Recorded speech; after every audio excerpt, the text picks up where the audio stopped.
Iniciamos entonces las entrevistas. Le doy la bienvenida a los estudios de la ciudad de Guayaquil al doctor Javier Zavala Egas. Doctor Zavala, muy buenos días. Gracias por haber aceptado nuestra invitación. Bueno, usted también escuchó las palabras del presidente de la República, las de ayer y las de hoy, donde da a conocer el tema de la consulta. Termina diciendo, esta transformación no la puedo hacer solo. ¿Hacia dónde entonces apunta esta consulta popular cuando ya se habla de transformación y se habla de que la soberanía radica en el pueblo? Doctor Zavala, muy buenos días, bienvenido. Buenos días, Carlos. Efectivamente, siempre hemos opinado en el sentido de que el gobierno de Lenín Moreno debía en algún momento trazar la raya. Es decir, esto es hacia el futuro, esto es lo que yo voy a liderar, esto es lo que yo pretendo para el pueblo ecuatoriano y los convoco a una gran unidad en torno a mi persona. Pero eso solamente podía hacerse con un instrumento vía consulta popular que mande un mensaje muy claro de cuál es la ruta a seguir. Y yo creo que este cuestionario, este pliego de preguntas y referendo al mismo tiempo, lo que está marcando es la cancha. Por ejemplo, en el tema económico, el tema de la plusvalía, en el tema naturaleza, Yasuní y minería, en el tema corrupción, consejos de participación y las sanciones posteriores para ciertos delitos. Entonces, yo creo que hacia eso va, a marcar la cancha y así como se habla de los 13 de la fama, aquí son algunos de la fama, que tendrán en algún momento que ubicarse de un lado u otro de la raya. Ahora, el presidente de la República también ha dicho y ha mencionado, una vez que la Corte Constitucional califique las preguntas, estaremos convocando a la consulta para que el pueblo ecuatoriano, que es el soberano, decida sobre esta hoja de ruta.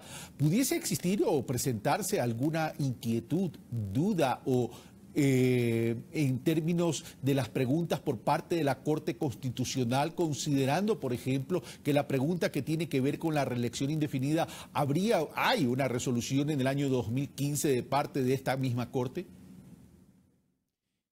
Yo ahí te contesto dos cosas, Carlos. Primero, yo te diría que ante el no acceso a los anexos, yo no puedo profundizar en las preguntas porque yo asumo que en los anexos está el texto desarrollado sobre el cual se va a votar. Entonces, en ese caso no sabría decirte.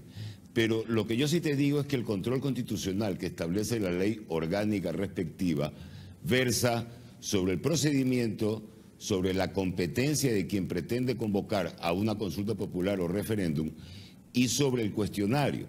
Y sobre el cuestionario hay principios que tienen que determinarse, como el principio de la lealtad al sufragante.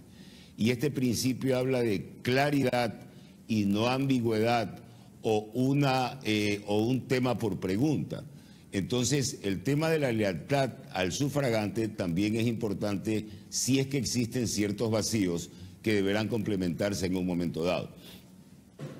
Ahora, pero en relación a este tema de la reelección indefinida, no pregunta el presidente si está de acuerdo o no de acuerdo con la reelección indefinida, sino habla de la enmienda constitucional que aprobó también, que se aprobó anteriormente en relación a este tema. Por ahí pasaría entonces de que si se pregunta si está de acuerdo o no de acuerdo con la eliminación de esta enmienda, si la pregunta es no estoy de acuerdo con la enmienda, por tanto eliminemos la enmienda y la soberanía radica en el pueblo, ¿eliminaría cualquier resolución de la Corte Constitucional realizada anteriormente? Es que es la Corte la que tiene que pronunciarse. O sea, no es que vía votación se elimina cualquier precedente de la Corte Constitucional. La Corte tiene que dar su dictamen. Y ese dictamen va a versar también, entre otras cosas, en si la pregunta o la inquietud conlleva una progresión o una regresión de derechos. Más allá de que yo en lo personal piense que en este momento y sobre esa pregunta lo que se está haciendo es reparando una injusticia. ¿Por qué? Porque si no estaba en la Constitución Montecristi 2008 y se pretendió enmendar vía Asamblea Nacional, igualmente debió haber sido consultada con el pueblo, porque es un tema sensible, es un tema de cambio de norma constitucional y más allá de que el procedimiento fue legal, yo coincido, el procedimiento de enmienda en su momento fue legal, yo siempre dije que no fue legítimo. Debió haber sido consultado por la importancia del tema. Pero en todo caso, como he venido diciendo también, es un tema de la Corte Constitucional, marcar si es regresión o es progresión.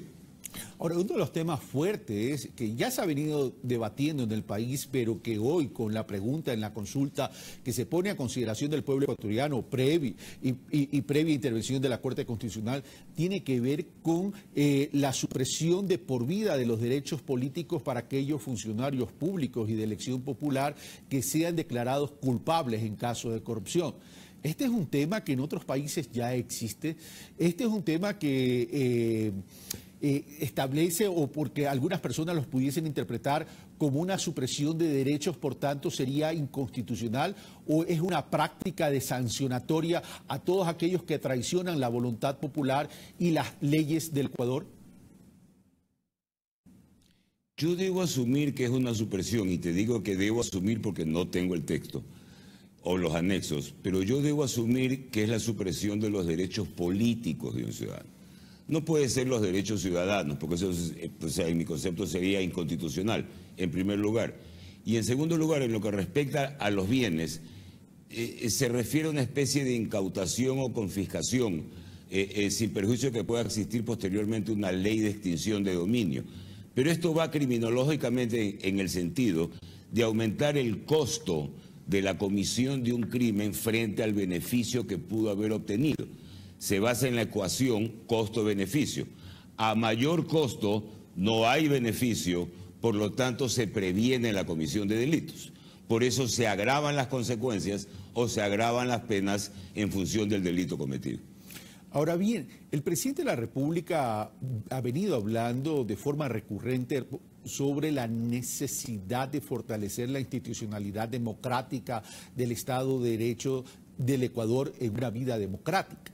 En ese sentido, la pregunta en relación al Consejo de Participación Ciudadana pasa por cesar en funciones, o preguntarle al pueblo ecuatoriano si está de acuerdo con cesar en las funciones a los actuales miembros del Consejo de Participación Ciudadana y Control Social, instrumentar un Consejo de Participación Ciudadana transitorio que adicionalmente va a evaluar la gestión de las autoridades de control.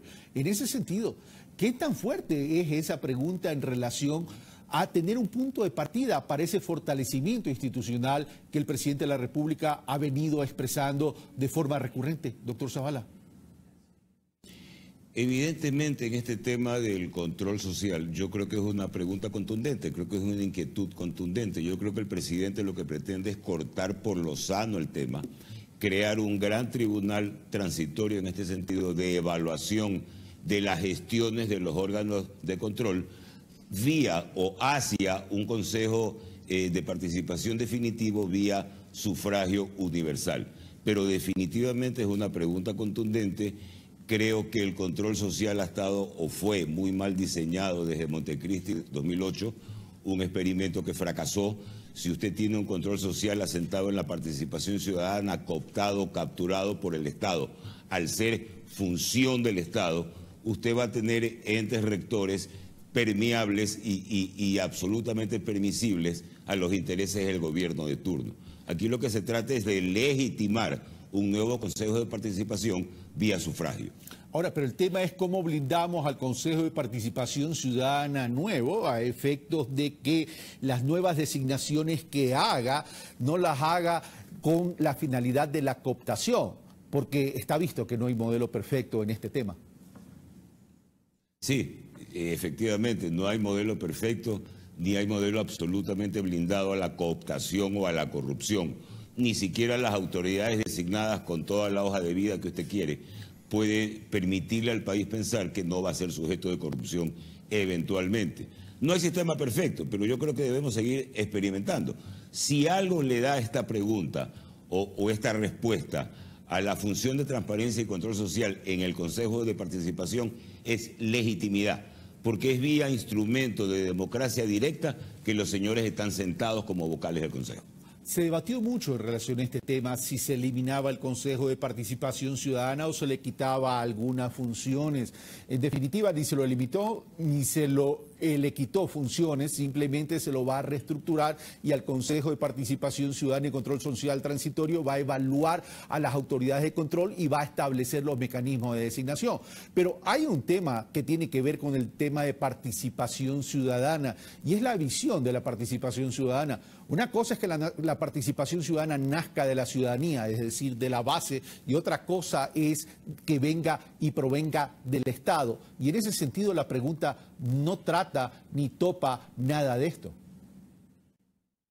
Claro, es que la cooptación de la participación ciudadana, ya de hecho, ya en la práctica, lo que se logra es se logró, vía la normativa principal, la normativa secundaria como regulaciones y reglamentos. Por ejemplo, el famoso decreto 16, que discrimina absolutamente las organizaciones sociales y establece elegidas y no elegidas o preferidas y no preferidas.